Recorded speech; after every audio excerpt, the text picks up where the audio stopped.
What is epilepsy? I mean, as simple as that is, what is epilepsy?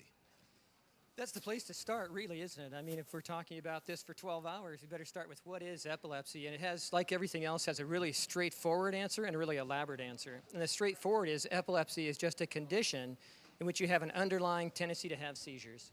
Okay. And then, of course, the logical next question is, what's a seizure?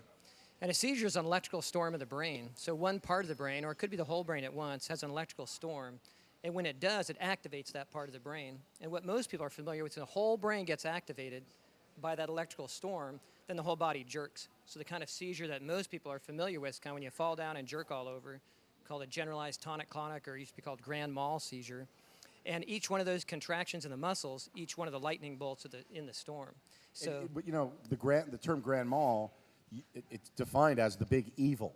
I mean, that's really what, if you look at what it means, that's why we don't call it that anymore. I mean, really, that's the big bad. Yeah, the Grand big mal. bad. I mean, as primitive as that sounds, that's what we used to think was our understanding of it, was like the big bad something in the brain. And yes, seizures are bad. They're not good. But at the same time, I've seen enough of them that it's really not scary if you gain the knowledge. The more empowered you are with knowledge and the more you see it, the more you're able to handle it.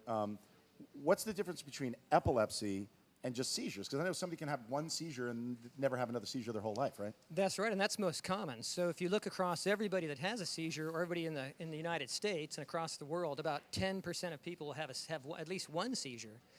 But about half of that is a seizure in childhood, and something that a lot of people have had and don't even know, but a febrile seizure, meaning a seizure with fever. Mm-hmm. So a lot of kids under 5 years old will have a single seizure, or a series of seizures even.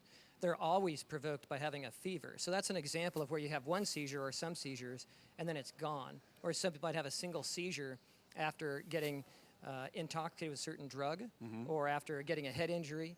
But epilepsy then is the underlying and enduring tendency to have seizures. And that's why it's important to distinguish the difference in that regard. Now, is it like, what I've always heard is like 3 or more unexplained seizures? Like if somebody has, head trauma or, something where you can say, okay, well, they're having the seizure because of this. If they have 3 that are unexplained, does that define epilepsy, or is it different? Well, now we're getting to the more elaborate part of it, because if you start by saying it's the enduring tendency to seizures, there's lots of ways you might figure that out. So the first way is if you have a single seizure, you can't know at the moment you have it if that's a single one you're not going to have anymore, or you have epilepsy, the underlying tendency to seizures. Okay.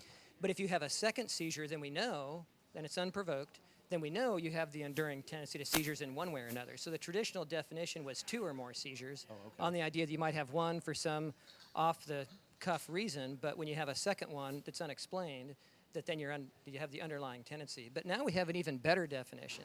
What's that? The International League Against Epilepsy, which is the international body that helps regulate epilepsy and helps our understanding, they've decided that even if you have just a single seizure, but we know other things about you that suggest you have an underlying tendency to seizures, we're still going to say you have epilepsy. Got it. And we might know that from an EEG, an electroencephalogram that measures brain waves.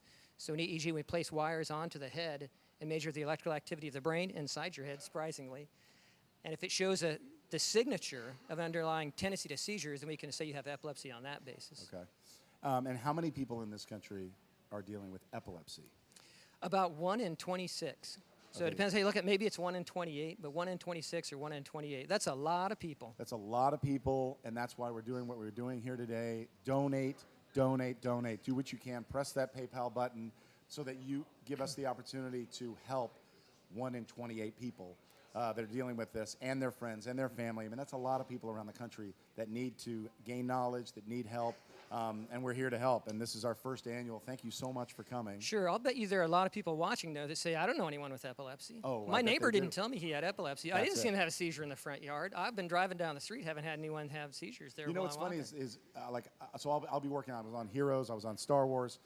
Once you start talking about it, the floodgates open, and suddenly people are like, "Oh, I've got it. Yeah, no, I've got epilepsy, and I'm on this medication. I'm on this. I see a doctor." And you can just gain knowledge from that conversation.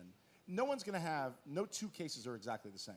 That's why what you do, I don't know how you do it. I mean, it's really tough, but it must be interesting as well because no 2 cases are the same.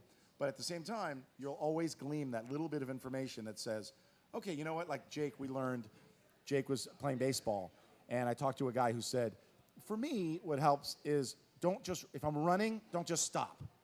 Walk it off. slowly bring my heart rate down. And Jake started doing that, and sure enough, it helped him. So it's that little bit. Now he's having different seizures than Jake. He's a lot older, not the same situation, but just that conversation, having that open dialogue, is what this is all about. That's exactly right. So if you don't talk about it, you're not going to know. Exactly. Thank you. Go to talkaboutit.org if you want more information.